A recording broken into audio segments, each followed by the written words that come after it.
Hey Dallas, it's Mary Ann here. I wish more than ever that I could be with you tonight. In fact, the only reason I'm not able to be is because I'm going to be at the United Nations tomorrow receiving the Civic Pioneer Award.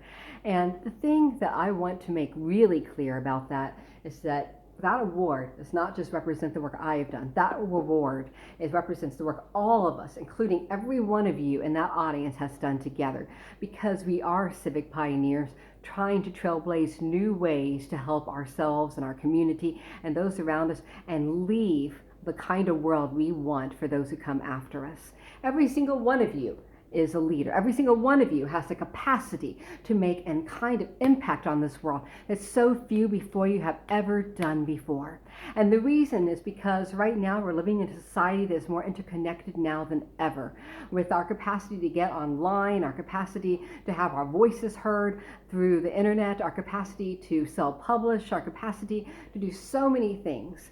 It comes together with the tools that are empowering every single one of you today. So what happens when we magnify the fact that every single one of you has more power right now at your fingertips, just with that phone in your pocket? Every single one of you has more power than kings, queens, presidents before you, going back 20 years before. You can have your voice heard by more people instantaneously than people back in JFK's time. So what does that mean? It means that when we pull together those voices, we are unstoppable. Yes, there are things that are very frustrating right now. There are things that are actually, let's be blunt, crimes against humanity in terms of how some of the poorest are being treated, in terms of how those who don't have a voice are being ignored. And that means that every single one of you in that audience right now, we have to stand up for all of those people who are not being heard. And right now, more than ever, the environment and human rights are intermingled and meshed in ways that absolutely means one affects the other. And that's why I'm so excited that tonight I know the Joppa community is going to be recognized for their work.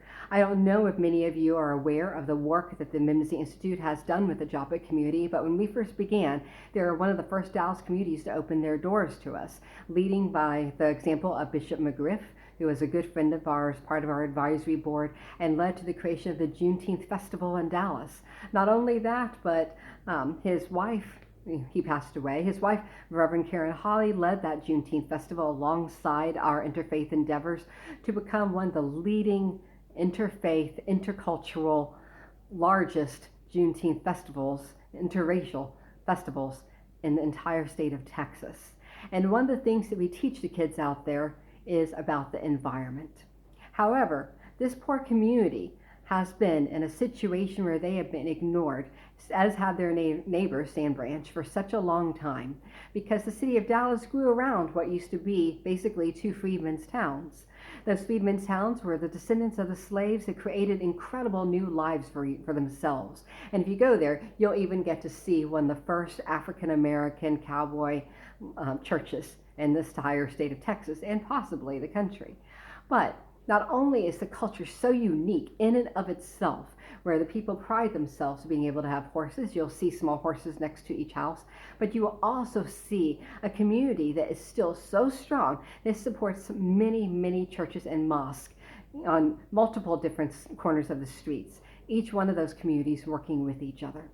That community has been involved, and I want to recognize some exceptional people that have been part of what we do. One is Ruby Dickerson, who has helped inform us about what the community over there needs. Others include people who have been awarded in the past through GreenSourceDFW for their advocating for the things that the people there also need.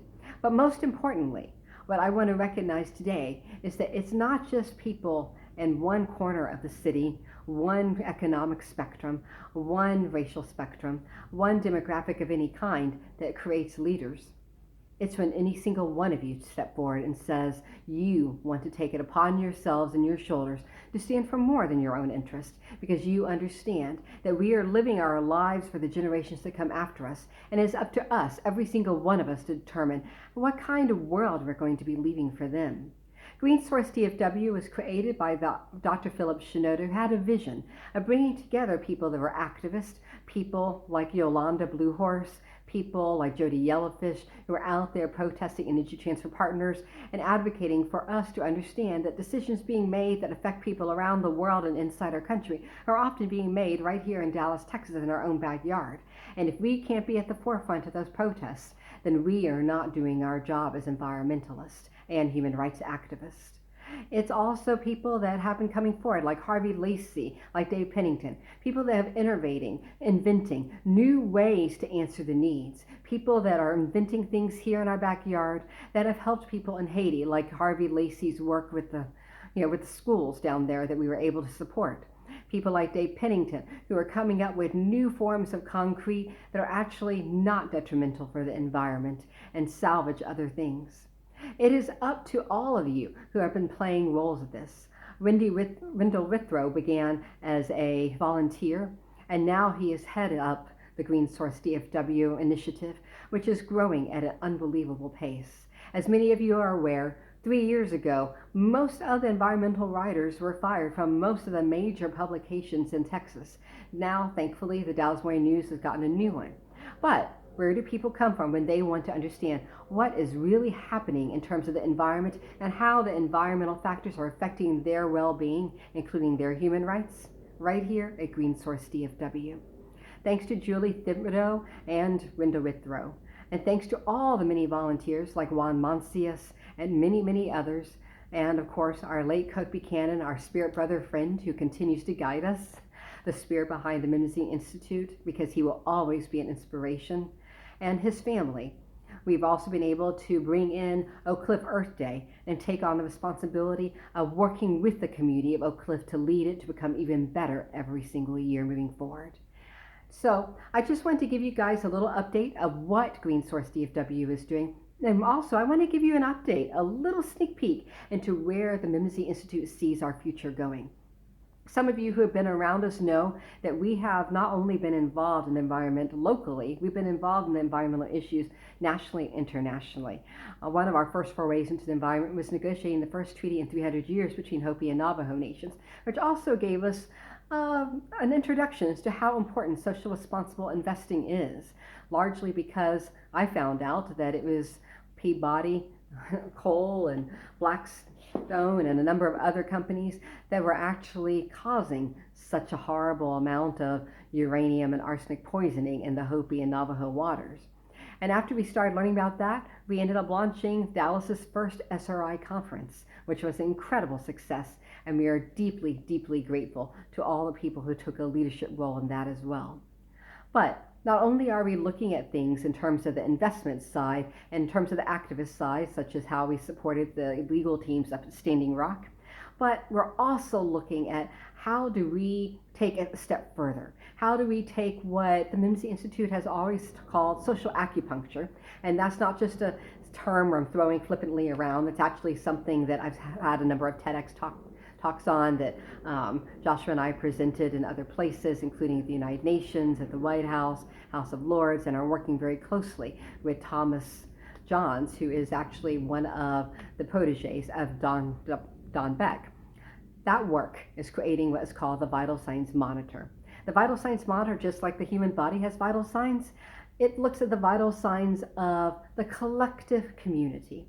Right now, Thomas Johns is taking all this incredible knowledge that he is learning with Don Beck, and he is taking that and putting it into an AI presentation.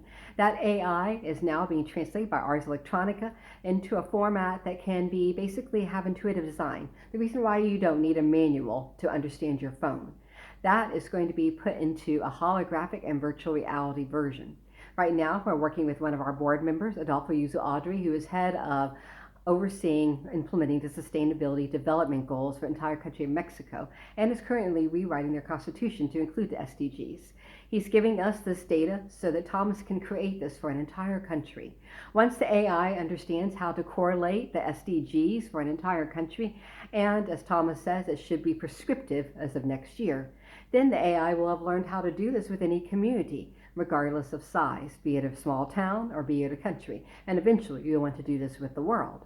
But the point is, the main place that this Vital Signs Monitor is going to be located is going to be here in Dallas, Texas. We are deeply grateful with Mr. Hogue, who is working with us to see whether or not this might just be something that we put here in his development downtown.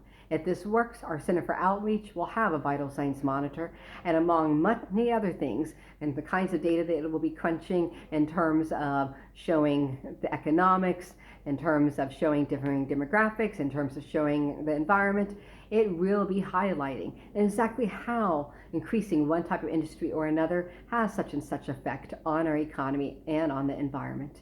And I love what Thomas calls it. Just like we have a GDP, he talks about something that he's calling the big ass problem, the BAP. Basically, if you end up looking at the GDP of an oil spill, it looks like it's profitable because it makes a lot of money in terms of having to clean that oil spill up. But with the BAP, you'll be able to see the cost to the environment, the cost to local fishermen, the cost of all the other ways that it affects people and the planet and the animals living in that area.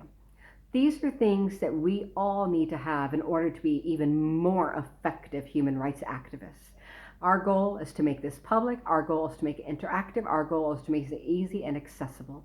So I just want you to know some of the things that are coming down the pike at the Memnosyne Institute and how we hope that it will end up empowering every single one of you in the things that you are doing in your work.